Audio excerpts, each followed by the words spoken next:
Activists warn of rising child trafficking cases as missing children in Kano surge. Kaduna electricity workers continue strike as talks with state government fail. Police clash with bandits in Katsina, rescue 13 kidnapped victims. On foreign scene, Trump sanctions the International Criminal Court as countries warn Gaza takeover plan will cause chaos. Good evening and welcome to Trust News Updates. I am Chiamaka Mwafo.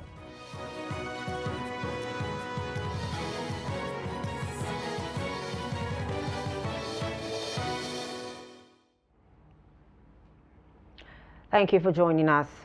In Nigeria, children make up the largest group of victims that are trafficked to work as domestic workers, beggars. Cases of missing children in Kano who may have been victims of trafficking have continued to rise.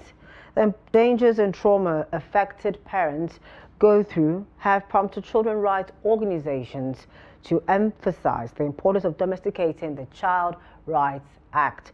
Decry Ahmed tells us more.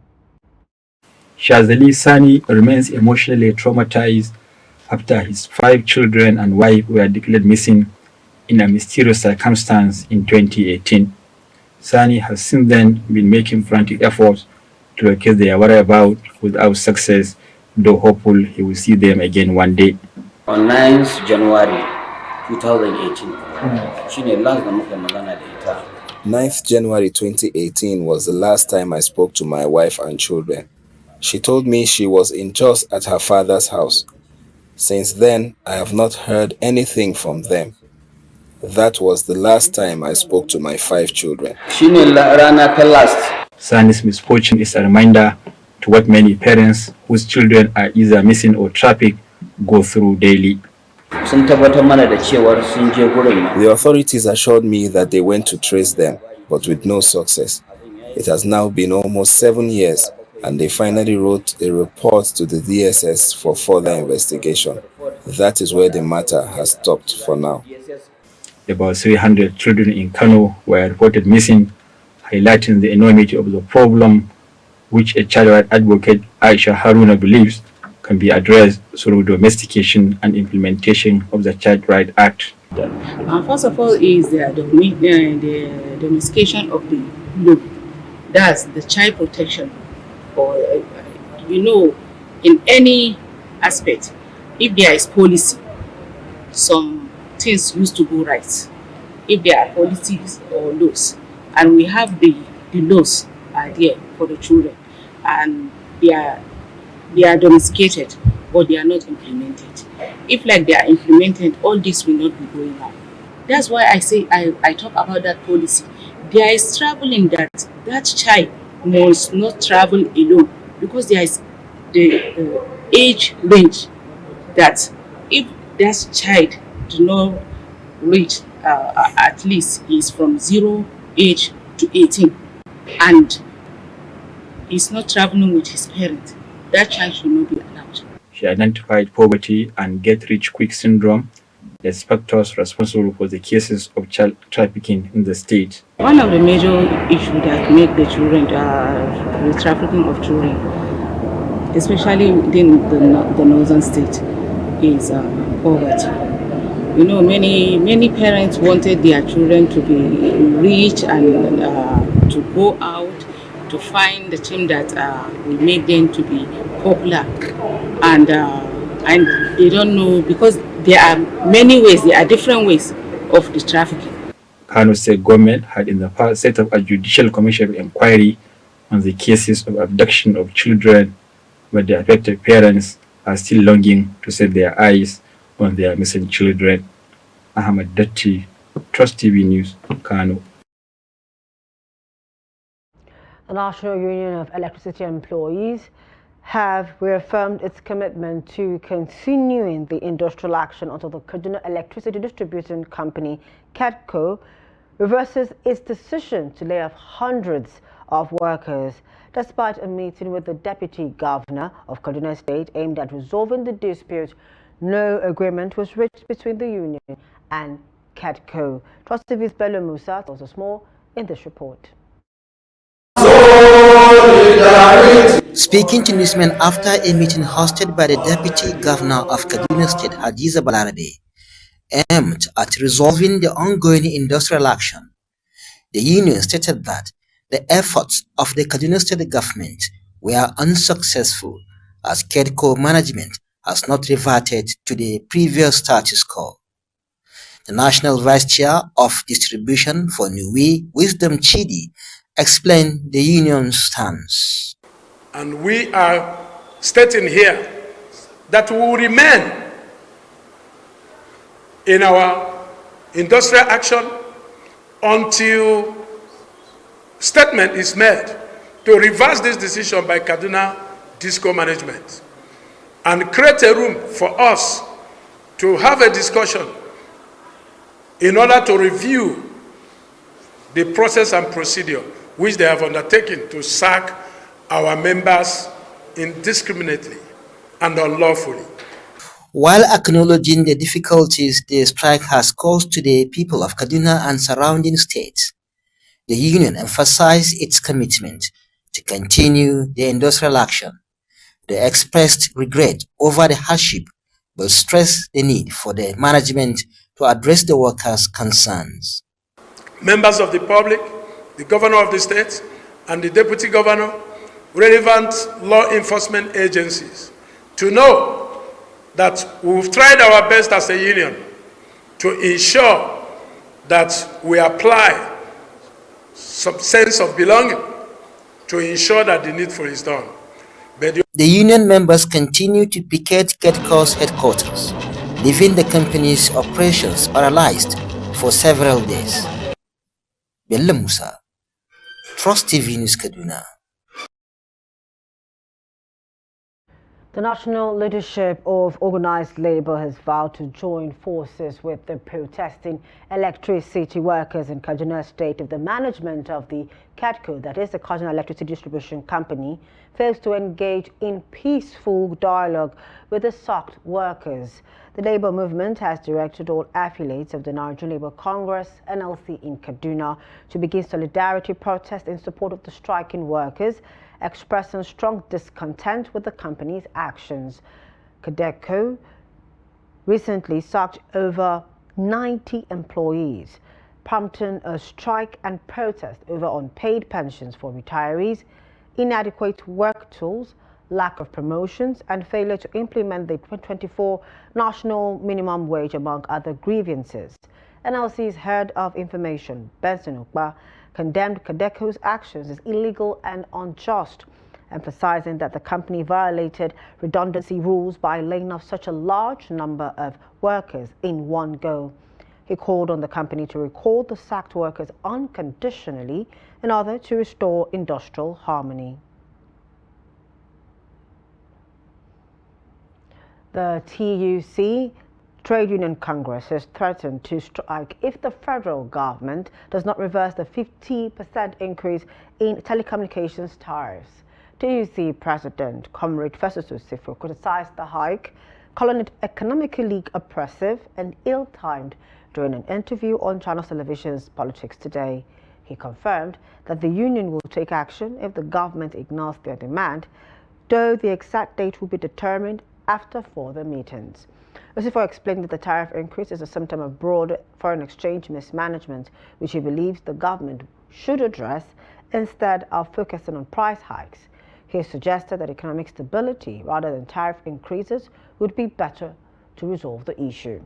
While recognizing the telecom company's operational challenges, Osifo stressed that the government should increase operational costs instead of repeatedly raising tariffs. Labour Party's presidential candidate in the 2023 elections, Peter Obi, has called for greater transparency and accountability regarding the recent increase in Nigeria's 2025 budget, which has risen to 54 trillion naira due to reported revenue growth. Obi expressed concerns on X, pointing out that while revenue sources were outlined, there was no corresponding breakdown of expenditures to justify the budget increase. He emphasized that Nigerians deserve to know how their funds are being spent, particularly on development areas such as education, healthcare, security, and poverty alleviation. Obi further urged the government to provide clarity on how the funds from the 2023 Renewed Hope budget have been utilized and called on the National Assembly to make public the full details of the 2024 budget.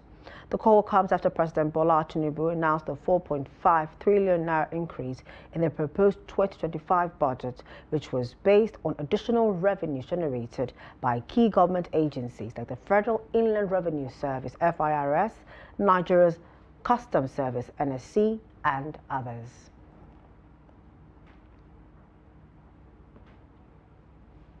One person has been reportedly killed while 6 others are hospitalized following Lakurawa terrorist attack in Gulma community, Argungu local government area of Kebbi State. While speaking, Chairman of Argungu local government, Aliyu Seni Gulma, said the terrorists attacked the village around 11 p.m. on Thursday while residents of the community were sleeping. He added that the terrorists fled to the forest when they realized people in the community were coming out to challenge their attack. The Public Relations Officer, Kebbi Police Command, CSP, Nephew Abubakar, confirmed the incident. He said the command has already dispatched mobile policemen to the community.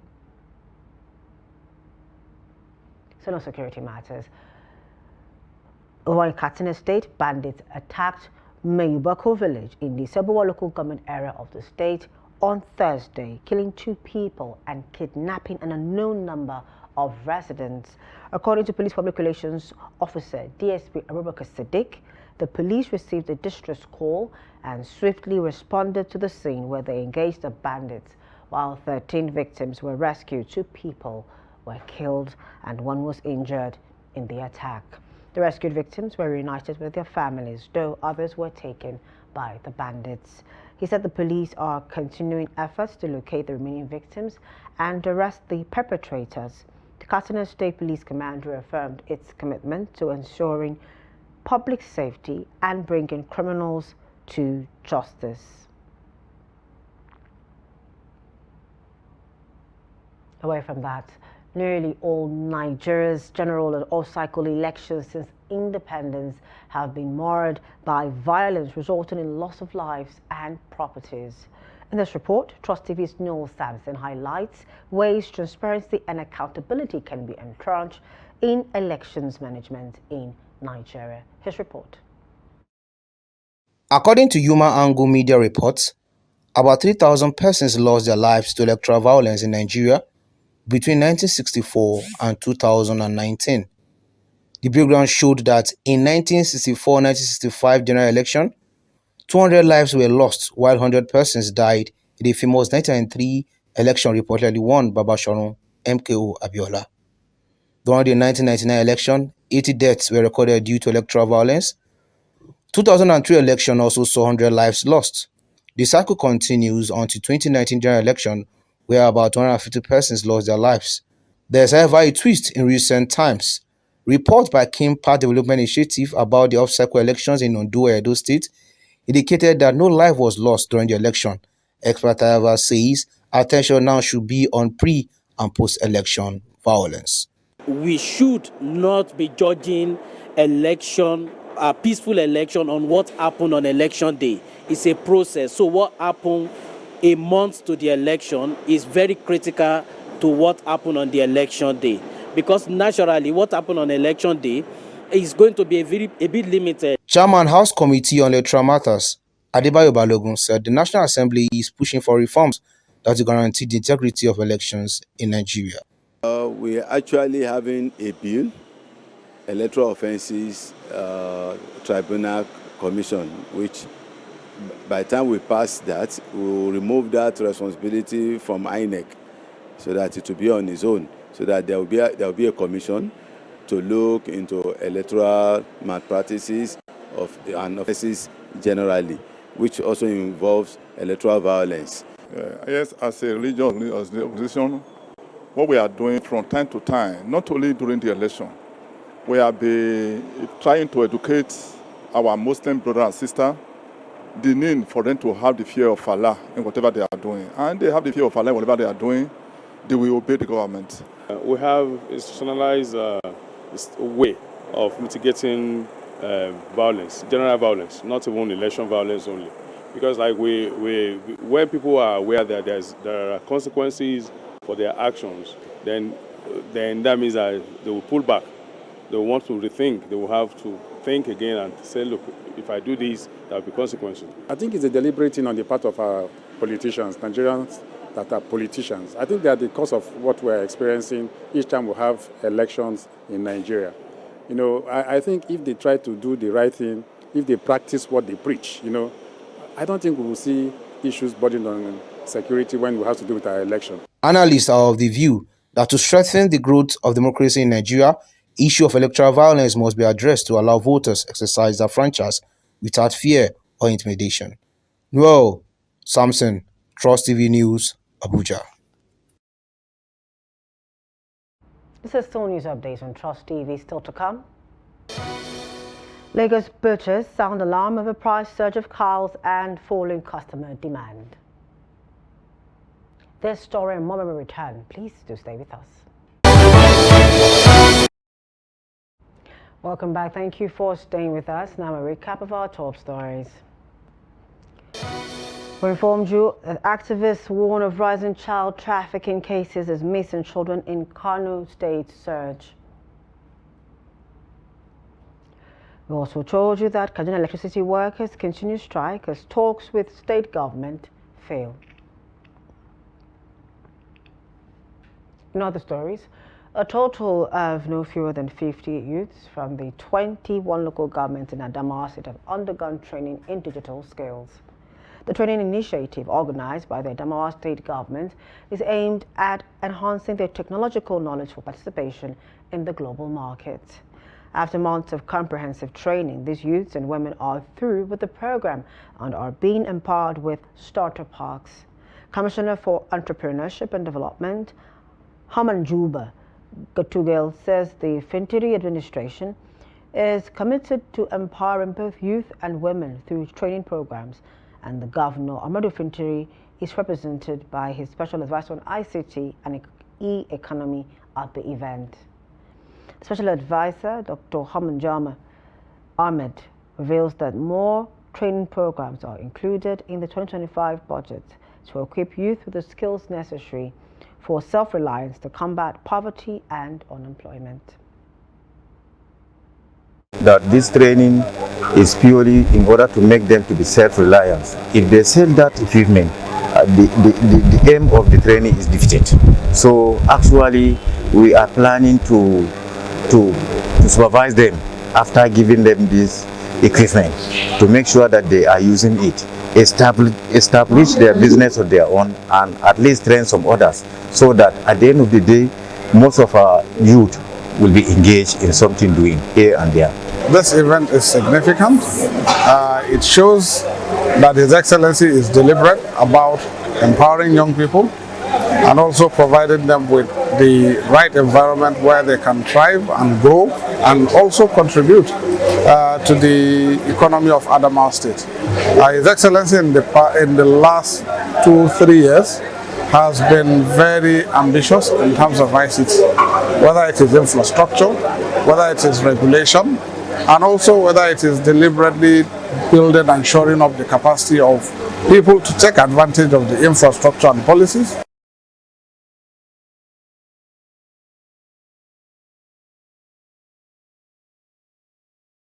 Butchers in Lagos State are lamenting the rising cost of cows, saying the price surge has negatively impacted their business.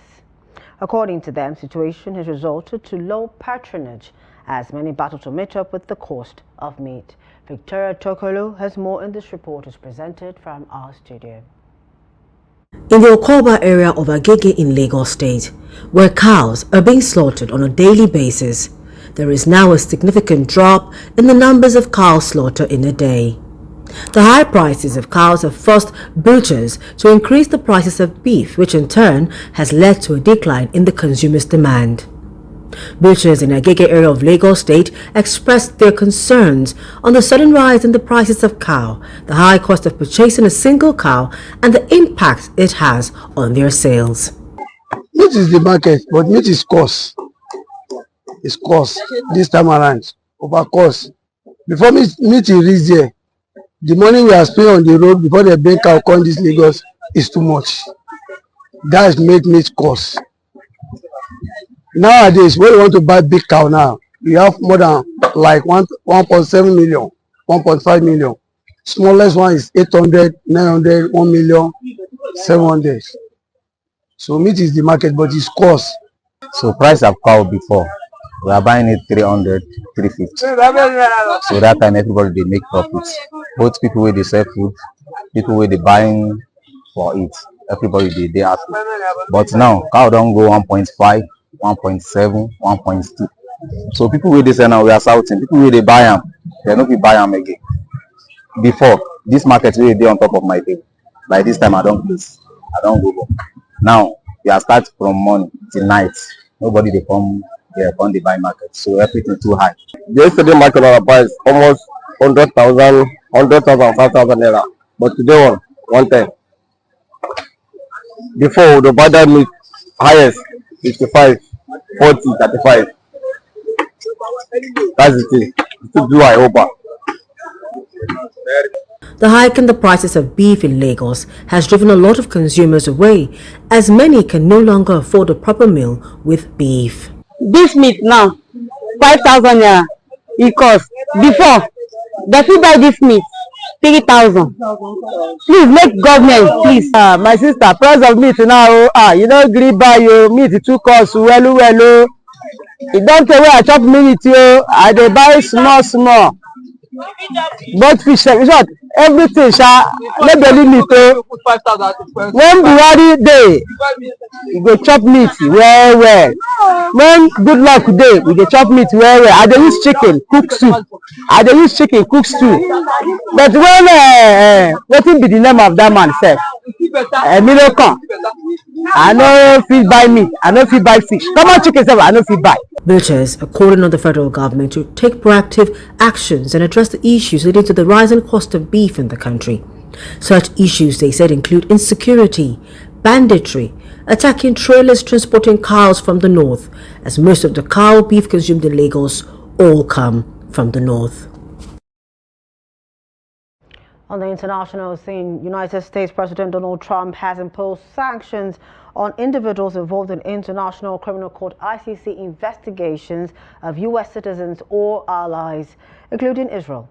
Now, the move, announced Thursday, coincided with Israeli Prime Minister Netanyahu's visit to Washington. Netanyahu faces ICC charges over the Gaza conflict. European leaders, including German Chancellor Olaf Scholz, condemned the sanctions, calling them a threat to international justice. The ICC and the Netherlands, where the court is based, also expressed regret. Hungarian Prime Minister Viktor Orban suggested reconsidering ICC membership. Meanwhile, Trump's plan to displace millions of Palestinians from Gaza has sparked concerns. Egypt warned it could reignite violence, and Jordan feared it could destabilize the region and harm its peace deal with Israel. Trump proposed that Israel transfer Gaza's control to the United States after the conflict, with the population resettled elsewhere to avoid U.S. ground troops.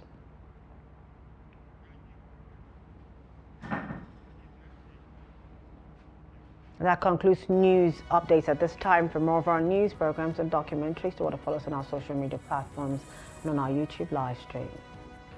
I'm Chiamaka Nwafo. Thank you for joining us at this time. Good evening.